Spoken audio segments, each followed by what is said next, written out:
Of all the movies and stories that could have been remade or rebooted or whatever, did the world really need another Cinderella? Doesn't one of these come out like every 2 years or something? I mean, I probably wouldn't have even cared about it, but like this is a huge, very high profile movie that everyone's talking about. Cinderella in 2021, because what else you got going on? So I guess we're doing this? Strap yourselves in, everybody. Let's take a walk. But before that, really quick, this video is brought to you by Surfshark VPN. Somehow it's 2021. Pretty much everyone knows what a VPN is. It protects you when you're on the internet, it stops your IP address from being hacked and your personal data getting exposed. I mean, everybody needs one. But Surfshark VPN goes above and beyond your typical VPN. You can use it on as many devices as you want with just one subscription. They also offer their Surfshark alert service that checks to see if your personal data has been leaked anywhere, like usernames, passwords, that kind of thing, so you can stay one step ahead. As well as their Surfshark search engine, which is a completely private and organic search engine free from data tracking and overreaching algorithms. And get this, you can sign up to Surfshark VPN today by going to surfshark.deals/Alex Myers and use the promo code Alex Myers to get 83% off the regular price when you sign up for a 2-year subscription. That means you get premium VPN services and a guaranteed peace of mind using any device or all of them at the same time, plus 3 extra months for free. So if you don't have a VPN, then you really need to sign up. But even if you already have one, go to surfshark.deals/Alex Myers and use the promo code Alex Myers to give Surfshark a try. Okay, back to the show. Now, normally I'd start out by introducing the characters and story and like who's who and what's going on, but I mean, come on, it's Cinderella. There's been at least like 10 or 45 trillion versions of this story. We got Ella, aka Cinderella, because she cleans fire soot or whatever. The stepmom, who keeps accidentally putting antifreeze in all her husband's coffees all the time. How does this keep happening? The stepsisters, who are really mean and think they're way prettier than they actually are, so they're basically like makeup YouTubers. Or, as the narrator says,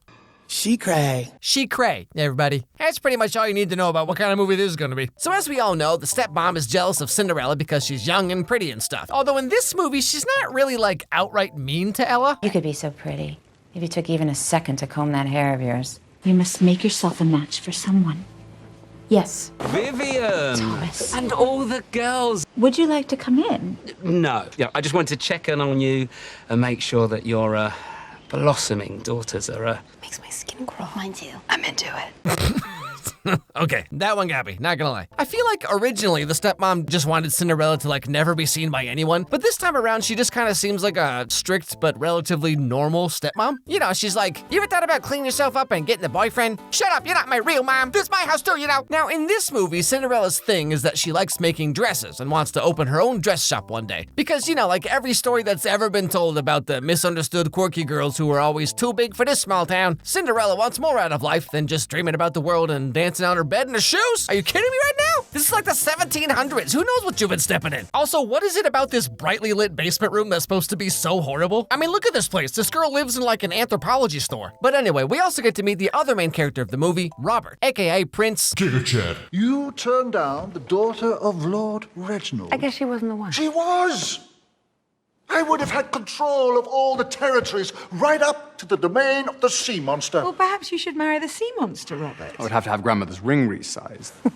So Robert's problem is that he needs to marry someone, but all the potential candidates so far have been rather lackluster. And of course, he doesn't just want like a political marriage or whatever. Nah. You see, what this guy and his tacky earring want is true love. Now, to make sure your nuptials are done properly and on my schedule, we shall hold a ball. You'll dance, you'll be charming, you shall find a bride. This is insane! I can't just pick some bride at a ball. And then what? We're supposed to grow old together into our 40s.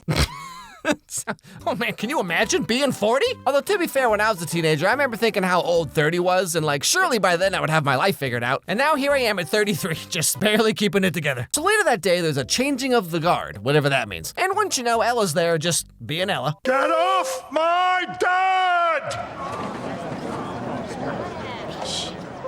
Oh, good. I'm sorry, Your Highness. It's just really hard to see in the back. Might I suggest you put some bleachers back there? Give us short peasants a chance?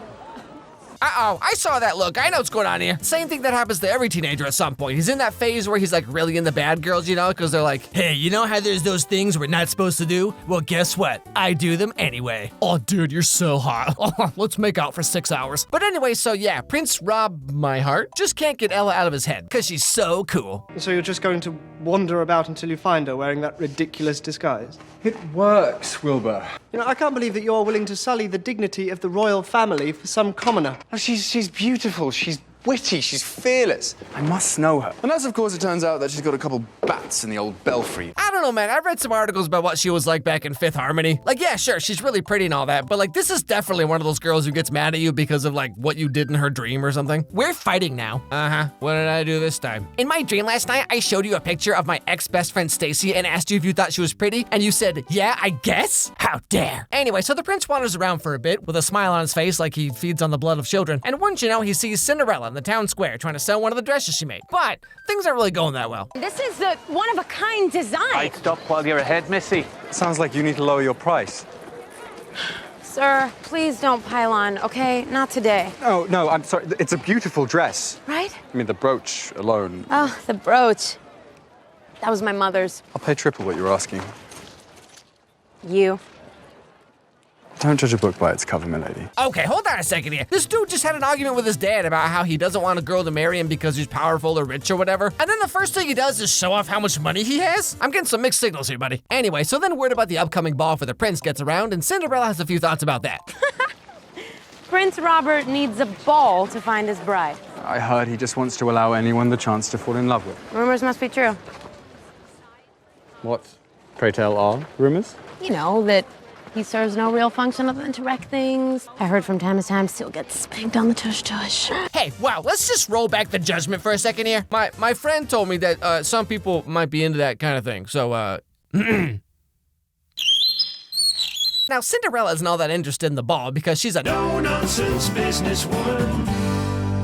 But the prince really wants her to go, so he does his best to change her mind. So does this mean you're not coming to the ball? I mean, the whole thing is weird and antiquated. Not my thing.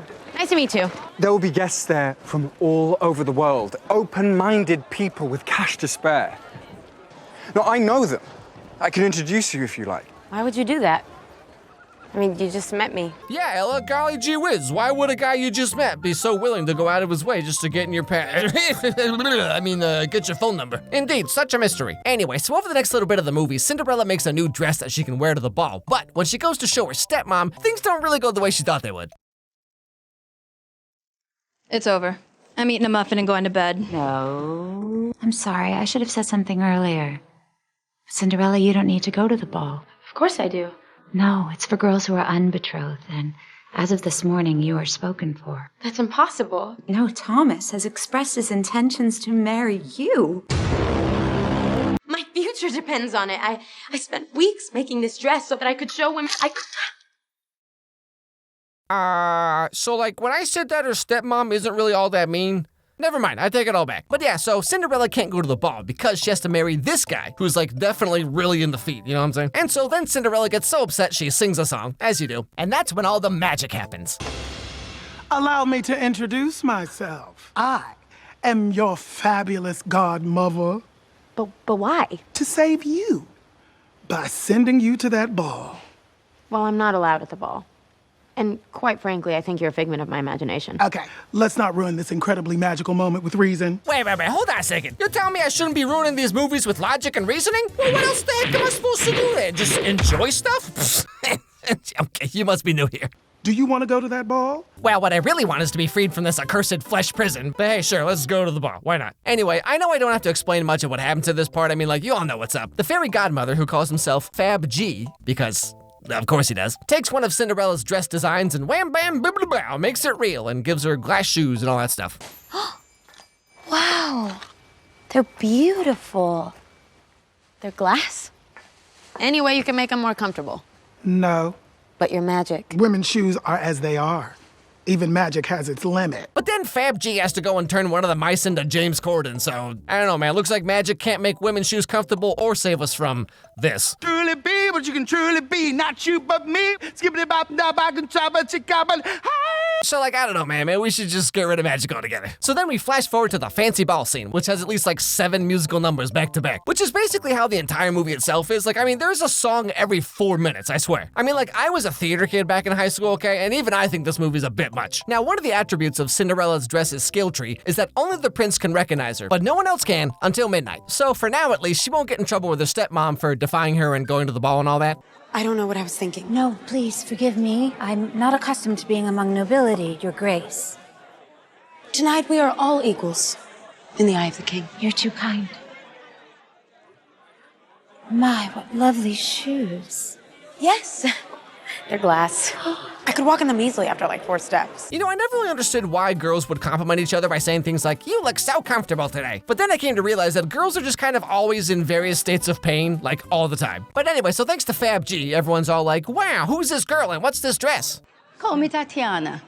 Queen Tatiana. Of course. Queen Tatiana. Where did you get that dress? It's so structured and yet so delicate and beautiful. Me did. It's what I done. What I hoped. Did it. I did it. Have you ever had a dream that you want? So Ella talks to the Queen Lady and tells her that she designed her own dress, and the Queen is very interested to see more of what Ella's made and maybe sort of kind of hire her to be her personal seamstress. You know, mayhaps. I'm looking for someone to travel with me to enliven my wardrobe. Maybe that person is you? We will meet tomorrow when the clock strikes 4. Anyway, so after this, Ella finally sees the prince and she's like, "Hey, you're that guy." And then he's like, "Hey, you're that girl." And then she's like, "Wow, you're like all hot now." And then he's like, "Well, I liked you better before." And then of course, you know, they dance while singing an Ed Sheeran song of all things. And they leave the ballroom to go have some alone time. I pick you to be my princess. We'll get married. Okay, we'll get married and you will live the rest of your life as royalty. Royalty? What about my work? Well, that would most likely be frowned upon. Women have a very prescribed role in court, but there's just no one else in this world I'd rather be with. The heck are you even talking about? You guys have had like, what, maybe 1.5 conversations? I mean, how do you know she's not one of those people who like pours the milk in before the cereal, okay? She could be a total psychopath. But of course, since Ella wants nothing more than to make and design dresses, she turns down his proposal because she's just gotta be true to herself, you know what I mean? But like, okay, so the movie goes out of its way multiple times to remind us that I'm king, so says the king. That's the perk of being the king. So like, what's stopping them from getting married and then when Robert becomes king, he can just be like, "Queen Ella wants to design dresses and that's fine because I said so." And then everyone has to be like, "Oh, okay." Like the entire main conflict of this movie doesn't make any sense. Let's not ruin this incredibly magical moment with reason. Anyway, so right as they're about to be all like, blah, blah, blah, blah, the clock strikes midnight and Ella runs out of there, just Molotov cocktailing her shoe as she does so. Which of course does not disappear, unlike literally everything else the godmother did, but hey, what do I know? I can hear you. I bet you're arguing about why I didn't just say yes to marrying Robert. I mean, you guys, he's so handsome. And he likes me for me. Cinderella, are you down there? Hello, I'm waiting for my tea. Oh, I'm coming down. I'm sick. Yeah, I don't think faking sick was such a good idea back in the old days, you know, because it was like, "What's that? You have the sniffles. All right, time for the bloodletting." But all the same, this brings us to the end of the movie where, as literally everyone watching this already knows, the prince uses the glass shoe to try and go find Cinderella, which is weird because, like, he already knows who she is. So, like, why are we even doing this? But of course, then he ends up finding her running in a field because she's on her way to go see the queen she met at the ball to show her dresses and stuff. But then leave it to Mr. Feelings over here to take up more of her time. You inspired me. Me? It never occurred to me that I could choose the course of my own life. But watching you, I realized that anything is possible. That's so sweet. I'm just really in a hurry. I realize now that I can have a life that is all mine. Great, this is gonna be a lengthy discussion. What I'm trying to say is that I choose me. Okay, well, I mean, hey, I choose me too a couple times a week, you know what I'm saying? So, wait, what are we talking about? I don't have to be king. It is not what I want anymore. You are. And then Ella's like, "Yeah, okay." And then Robert takes her on his horse to go talk to the Queen Lady, and then the Queen's like, "I want you to make dresses for me." And then Ella's like, "Yeah, okay." And that's pretty much where the movie ends. So like, why does this movie exist? I mean, to be honest, it does have some funny parts, and like, I guess if you turn your brain off, or if your brain just hasn't worked in like 15 years like mine, it's actually kind of fun, I guess. But still, like, if this was just one of those movies that repackages Cinderella in like a different coat of paint, then like, I don't know, maybe it would have made a little more sense. But like, they literally just made another Cinderella, like almost exactly. Like, why is this movie even a thing? I just want to remind all of you that I have a new Spanish channel where they're completely localizing my videos into Spanish. So if that interests you, please go check it out, subscribe, all that stuff. Also, I have a podcast I do with my girlfriend where we talk about dating stories and give advice to listeners who write in, as well as sometimes talking about the movies that I make videos about. So, you know, check that one out, subscribe to that as well. And finally, I have a new plushie coming out soon. It's in the final stages of development, so I'll let you know what's going on with that. But just a heads up. So yeah, and that's the wrap, ladies and gentlemen. Another one in the books.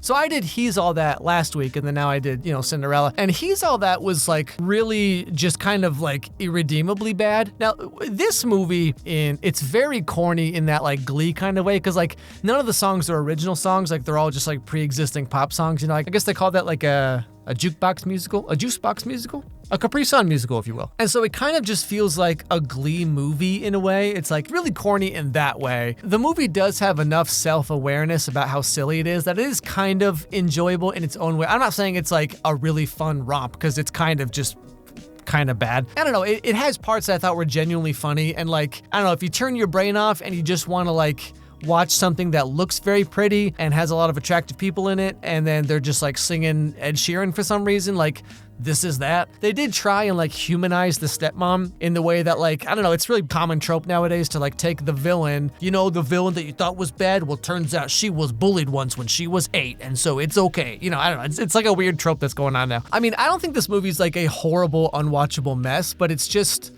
so unnecessary. Like, I don't know, in 2021, like, who thought, like, you know what I really hope comes out this year is another Cinderella movie. Anyway, I hope you all enjoyed the video. If you did, don't forget to subscribe, don't forget to ring that bell, turn on notifications and all that so you don't miss any videos from me. Send me an email at alexmyerscontact@gmail.com. Let me know what movies or TV shows you think I should do next. I have a game on the App Store, I got a podcast, just a whole, I have a Spanish channel, a whole bunch of stuff down in the description below. So, you know, check that out. Subscribe to stuff, follow stuff, download stuff, whatever it is. But above all else, everybody, hope you have a great day, and I'll see you all next time.